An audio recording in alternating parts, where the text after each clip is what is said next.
In this guide, I'm going to show you how to enable Ultimate Performance Mode Windows 11. Before we get into this guide, make sure to like the video and subscribe to the channel with all notifications on. It really does help with the channel and it lets us know that you want more content like this.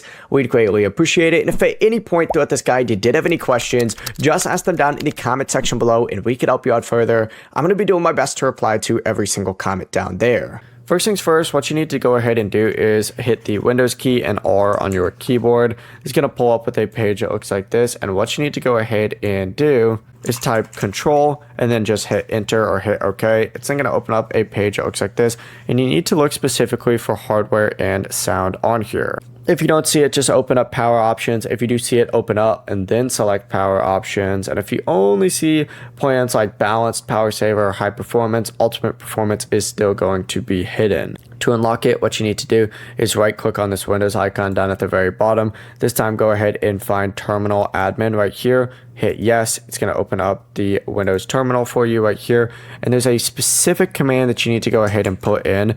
It'll look something like this for you. Go ahead and just take a screenshot and copy this. It's a lot easier if you go ahead and just copy it. But go ahead and put this in and you need to hit enter. And then it's going to say Ultimate Performance Power Scheme was added. From here you can close this and you'll see it in here and you can go ahead and put it on. As you can see, I actually already have this on as well. But yeah, tick to that and then of course back out and you'll be good to go. This is going to keep your PC running at higher performance, so it's best for desktops or high-end systems where battery life is not really a concern at all. Before you leave this guide, make sure to like the video and subscribe to the channel with all notifications on. It really does help the channel and it lets us know that you want more content like this. We'd greatly appreciate it. And if at any point throughout this guide you did have any questions, once again, ask them down in the comment section below and we could help you out further. I'm going to be doing my best to reply to every single comment down there. Have a great rest of your day though.